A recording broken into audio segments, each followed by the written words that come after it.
In this video, we're going to return to the PragerU clip I referenced in the last video to see if Asian Americans are affected by white privilege. As you'll see over the next several minutes, the answer is yes. Let's take a look at this part of the clip. In this part, Dennis Prager uses the comparison to Asian Americans to try to disprove white privilege. But there's an interesting thing. Asians are doing better than whites. Is there Asian privilege?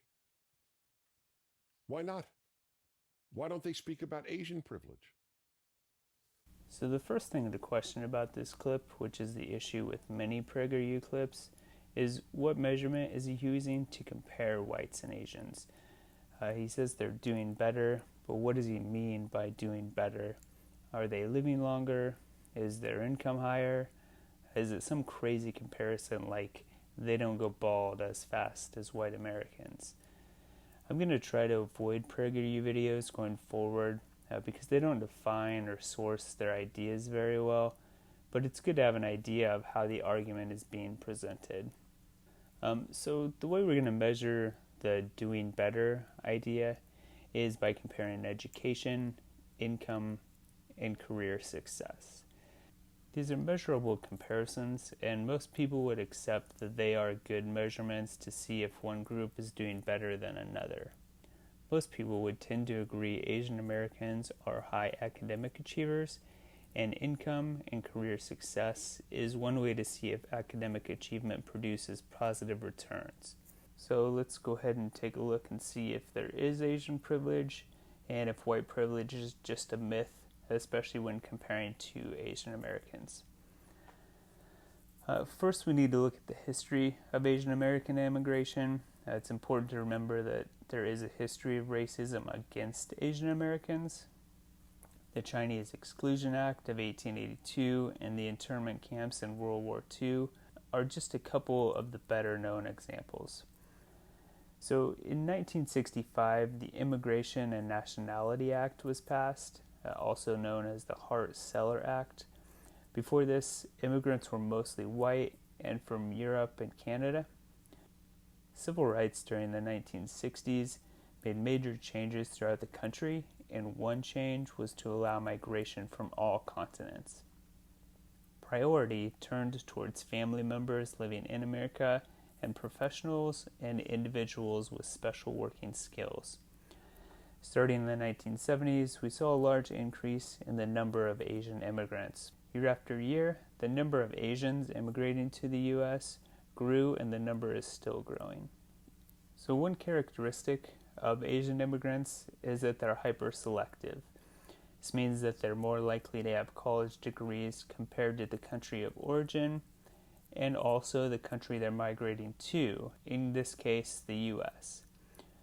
White Americans with a bachelor's degree or higher has been just under 40% over the past few years. Looking at Asian immigrants with a bachelor's degree or higher, in 2016, Indians were at 79%, Koreans were at 58%, Chinese at 55%, and Filipino at 54%. These were four of the top 5 countries with the most Asian immigrants. And the sixth, which is Japan, has 49% of immigrants with bachelor's degree or higher. Higher education typically leads to higher income, and Asian Americans tend to have degrees in medicine, finance, and STEM fields, which also typically have higher pay. This goes back to the Hart-Celler Act and prioritizing professionals and individuals with unique skills. High education, especially in fields like medicine, finance, and STEM, lead to economic advantages. This benefits children of Asian immigrants. Now moving to second-generation Asian Americans, this group also has a higher level of educational attainment. We know children of college-educated parents tend to receive college education, so this is really no surprise.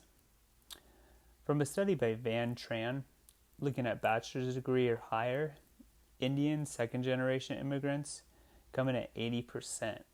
Korean second generation had 58%, Chinese at 75%, and Filipino at 54. These are all still higher than the 40% for white Americans. There are advantages Asian immigrants and second-generation Asian immigrants have because of their education and career. Things like tutors and SAT prep are advantages second-generation Asian immigrants have. Another important thing to note is what Margaret Chin, in her book Stuck, calls the Playbook for Asian families.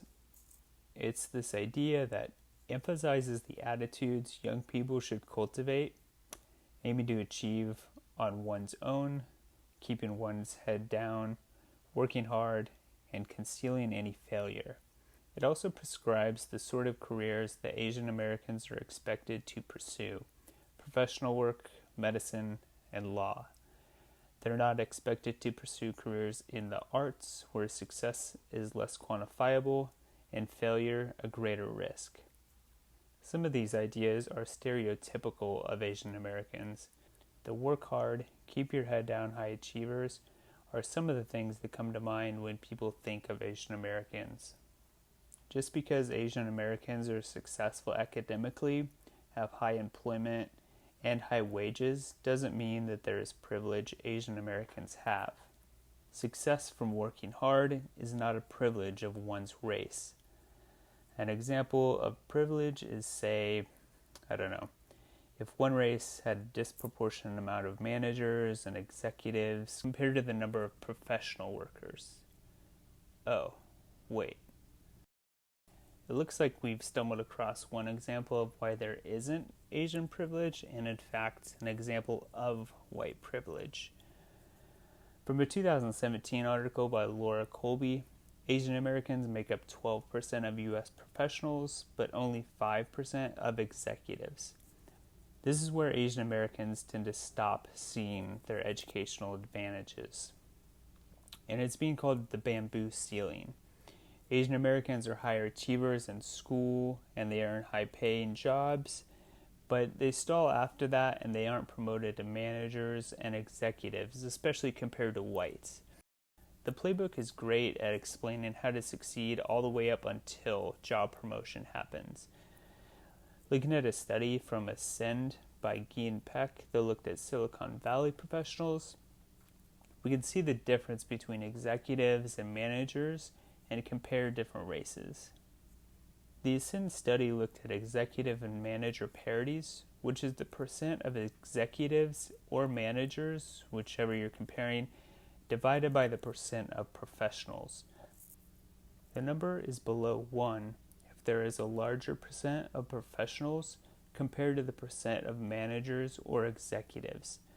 If the number is above 1, it means there is a higher percent of managers or exec positions compared to professionals. This is a helpful measurement to see if one group is being promoted more than another group.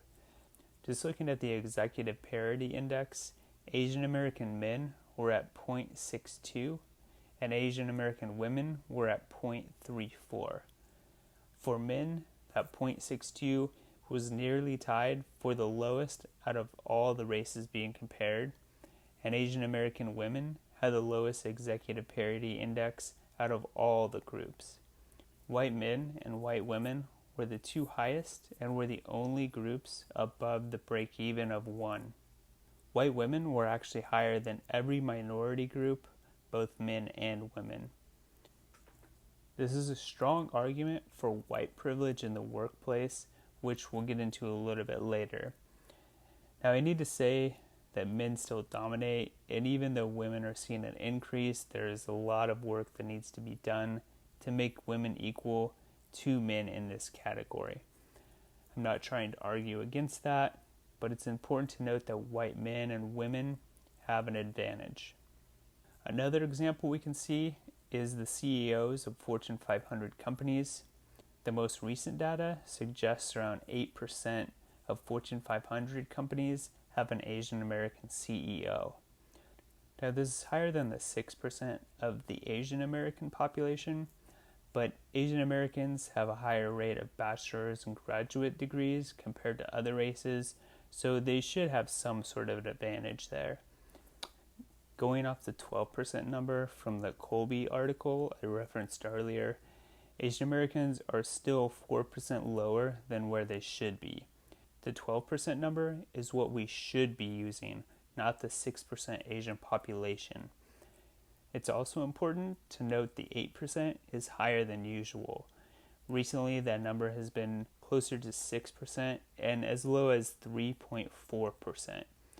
So using the 8% of Fortune 500 CEOs being Asian American gives a better picture than what's actually here. And I think you can guess which group has the most Fortune 500 CEOs. We've disproven the Asian privilege in the workplace, but we can actually show how there's white privilege in work environment. Going back to the Playbook Margaret Chin wrote about, Asian Americans are good at developing hard skills. Math, technology, data, and statistics. These skills can be done at a computer without anyone else around. These are numbers that produce results for companies. Asian Americans, especially the ones that follow the playbook, lack the soft skills. The small talk, the joking around with coworkers, going out after work, things like that. These don't necessarily produce results for companies though. A lot of it's just fluff. But these are the skills that people need to move to manager and corporate positions. If you read qualitative studies of Asian Americans in the workplace, they're sometimes labeled as too quiet and they're told they don't speak up enough. To compensate, they may go out of their way to speak up, which may be unnatural or uncomfortable for them. Now, these standards required to be promoted have been built over decades by white males who have been in upper-level positions. This is a direct example of white privilege. Non-whites having to conform to these standards that have been put in place for years. This requirement that you need to be like us or you're not qualified. Again, it's important to note that these are not always the things that help the company. Talking about how the football team did over the weekend does not help grow the company. But building a spreadsheet that shows where the company is missing sales, that does. In a study by Tiffany Huang, she noted that many Asian Americans she interviewed felt left out in overly white offices because they didn't grow up in the same culture as their white coworkers. This is an example of white privilege, not Asian privilege. There are other things going on as well. Since many Asian American parents aren't working in upper-level positions, they don't have the knowledge of the skills to pass on to their children on how to move up in these positions. Since white Americans have always dominated executive and manager positions, many more parents have the knowledge to pass down to their children. Also, if a company doesn't have Asian managers or executives, the potential mentors for Asian Americans is limited. In both of these scenarios, Asian Americans must reach outside of their own race to find someone to help teach them the skills to move to manager or executive levels. Again, this is an example of white privilege, not Asian privilege. Another reason that leads to a lower percent of Asian Americans in upper management is prejudice and implicit bias. We can see in a number of studies that Asian Americans are viewed as competent, but not necessarily friendly or warm. Susan Fisk's research into this issue presents a major hurdle for Asian Americans in the workplace. They're seen as almost too hardworking and not sociable, among other things. In Fisk's research, different groups were placed on a scale of warmth and competence. Asians were typically considered low on the warmth scale and high on the competence scale. Both high competence and low warmth can have negative effects.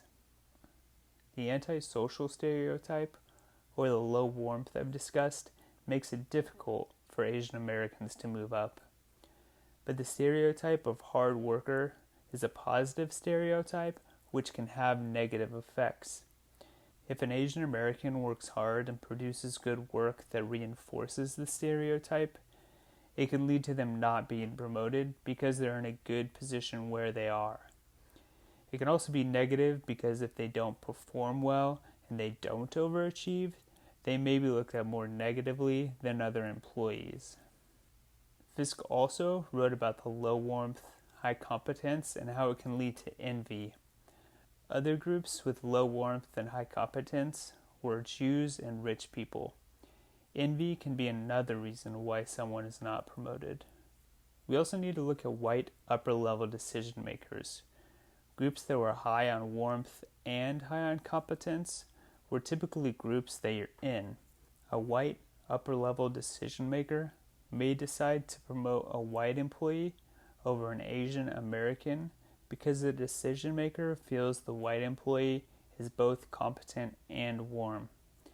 It could be blatant racism, or it could be implicit bias that makes the decision maker decide on that person that looks like them to get the upper level position.